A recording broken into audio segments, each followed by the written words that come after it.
So the next part, I'm gonna talking about the value about money and the international trade.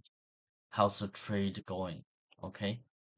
So the first part is present value. You need to develop a very important concept is that today's money is worth more than tomorrow's money. Yeah, because we every economy have a certain amount of inflation rates every year, and it's a health inf- inflation rate. So today's money is worth more than tomorrow's money. So you can't add money from different, and we assume that you can't add money from different periods. So what's present value? PV. It's the value of all future payments in today's terms. So PV equals to the FV. FV is futures payments.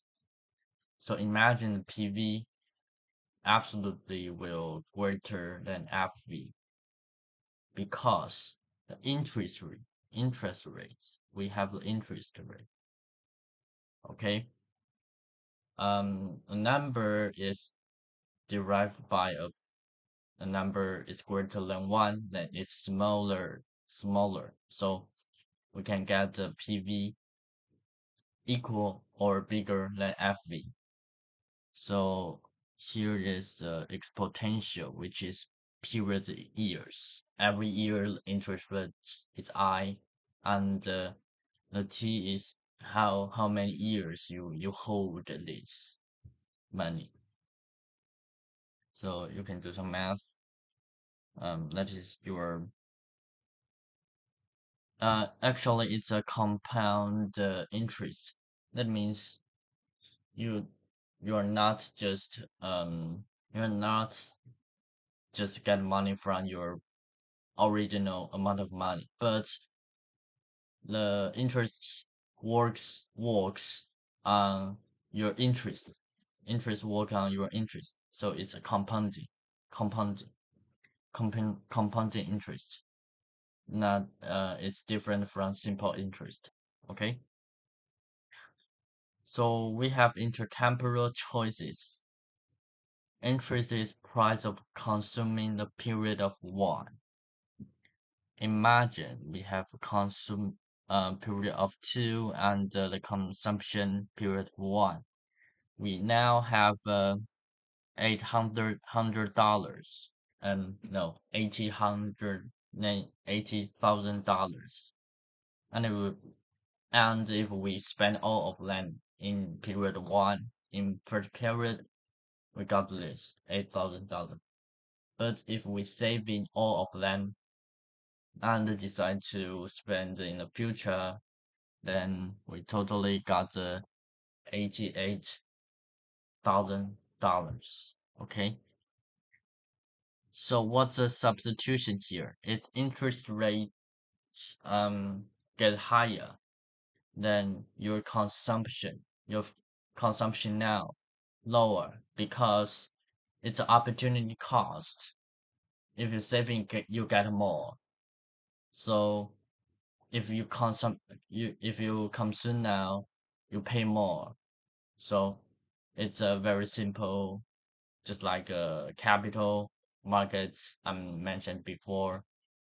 It's simple intuition. Okay. So income effect is the same. You are effectively richer because your saving gets more, so you are richer. If you are richer under the income effect, you purchase more. And we assume that the substitution dominance. So that means the interest rates higher, we consume less. Okay. So what's about inflation? It's a percentage rise in price levels, and it's a very important to measure the inflation rate is called Consumer Price Index (CPI), measure of average price level, like a purchase power. So, um, so if we have inflation rate, we can't just know that we will get $88,000 in the future because actually the futures like we assume the $1 tomorrow is less worth than $1 today. So it shouldn't equal to 88,000, right? So here we have I, which we calculate to get $88 here is no nominal interest rate. But if we take inflation into account, we have a real interest rate. That means the real interest rate is your nominal interest rate minus inflation rate. You need to take inflation into account. Here is an example. Okay, so um, save 3,000 for it's about the retirement. Uh, Actually, it's a policy in American, like a certain amount of period, and the the first the first condition is you save $3,000 for 15 years, the first 15 years. Then the rest amount of years you save zero, and the interest rate is 7. Okay, so um if you save for 50 years, you got this, and save 70 years, you got this. Now, which we reverse the condition, we now save zero for the first 50 years, then the rest of years we save 3K. So we got less, just half of the first condition. So that means the valued. Time is valuable because the first $3,000 he can create a lot of compounding interest like exponential here. So yeah, just just a very brief example. And how to make choices over time. We want to make choices with highest present value. So higher I makes future contract worth less. Okay, so here it is. I talk about investment. Is how much am I willing to throw away this year to get more in the future? Yeah, because like a stock, you buy a stock, you just literally throw away some money this year. And in another period or another time, you sell it to get more in the future, just like investment. So here's net present value. Um, just R minus consumption. Cost. Just Okay. Net present value is just a firm. The first year, like a revenue minus cost, it's here. And the second year, we have interest rate, because this rate is that we assume that future's money is worth less than today's money. So we just derive derive here, and yeah, we do exponential here, and to calculate the sum. If the sum of NPV, which is net present value, is greater than zero, then the firm should invest because eventually we will get money. It's worth to invest. If not, we shouldn't do that. Okay. So R is discount rate, opportunity cost of getting money later, different from different firms. Okay.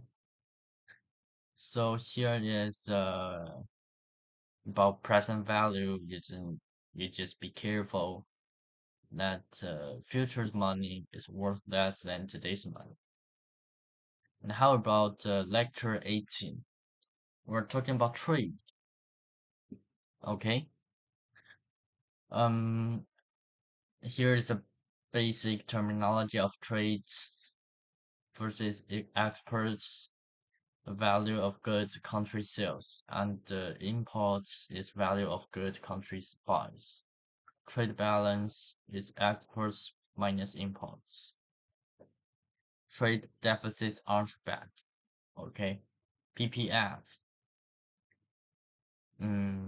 It's welfare. So what it is? So here is simple graph 20,000 of thing and 20,000 20 unit of exams. Sorry for that. Okay, so prediction possibility frontier. So if the international trade is very can boost our welfare, why we can't do that? Max combination of outputs for a given level of inputs. Economy of scope is that more efficient to produce goods jointly instead of individually. A comparative advantage is related to is a relative advantage, not the absolute advantage. If a country is relatively better at a thing than another, which is lower opportunity cost, then the country should to focus on pr- produce this item more, and we exchange those items. What is autarky? Autarky. It's no trading, just produce by yourself and consume by yourself. Production equals to consumption. If we face this autarky problem, the trade creates economics of scope by allowing specializing and break link between production and consumption. The following example is USA and Colombia. So the USA has a comparative advantage in computer, and Colombia has comparative advantage in roses. So the USA should specialize or produce more computers, and the Colombia should produce more roses, and they get the international trend to get both countries better off.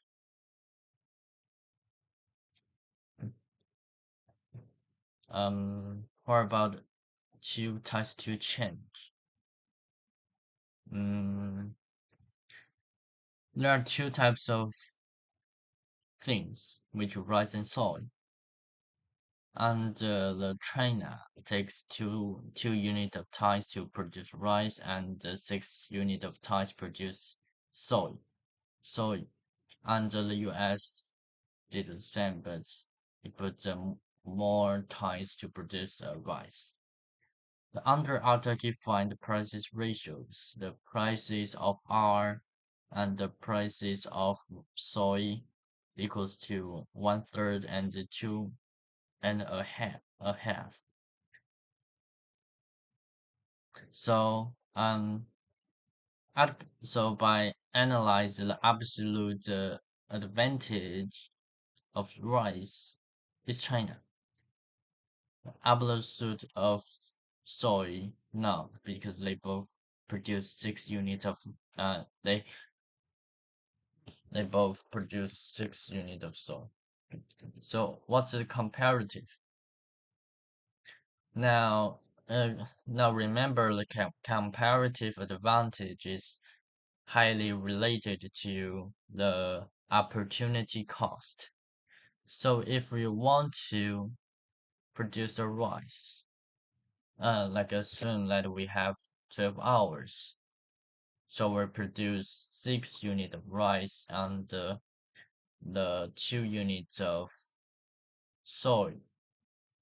So the opportunity to produce rice one th- um is 1/3, right? Because we produce one more rices, we give up 1/3 unit of soy. And here's the thing, cent in US, which is the rise of the comparative advantage of rice is a half. So a half is greater than 1/3. So the China has lower opportunity cost. They should to specialize producing rice. That's how it works. Now let's talk more normative, which is trade welfare. World supply is perfectly world supply is perfectly elastic. And now we assume that the domestic welfare. Look at let's charts. It's a autarky price, which is we produce consumed by our country. But the world price, yeah, other country have a comparative advantage, so they can sell items in a lower price. So before the consumer supply is W and the producer supply is X plus Y. Now the total social welfare is W plus X plus Y. Now we are do the internet, the world price. We do the international trade. So the consumer supplies, which we import. In this condition, we import because the world price is lower than our own price. So the consumer surplus is literally X plus Y plus Z at this point, and the producer surplus is Y. So the total social welfare increases of the Z. Consumers are much better off, and the producers are worse off. But the total social welfare increases. Okay, so it's important. Society is better off with the international trade. Now we think about the exports. That means world price is higher than our own price. So we fall into this analysis and we fall into the conclusion is producers are much better off than consumers are worth off. But total social welfare increases. Yeah, which area of Z. So how should you? So in this case, consumer are happy, but producer aren't. In this case, producer are happier, but consumers aren't. So how to compensate this kind of equality? The first is tariff, tax on imports, which is this tax on imports. Domestic consumers pay the tariff, other countries get hurt. The tariff hurts others because now the world price rises and the consumer surplus decreases. The producer surplus slightly increases, but the social welfare just just decreases because this line is get higher. Reasons against trade barriers. Because the trade barriers such as tariff create a deadweight loss or trade wars if two countries continuously set a high tariff and block the trade. Okay, so there are two different types. The other side is reasons against the free trade. It doesn't compensate the losers. Yeah, because this the producer worth of, consumers are worth of, they don't get compensated by free trade. And society, a socially damaging competition advantage. Foreign policy tool. So let's take a look at this graph. Here is domestic supply line and the domestic demand line. If we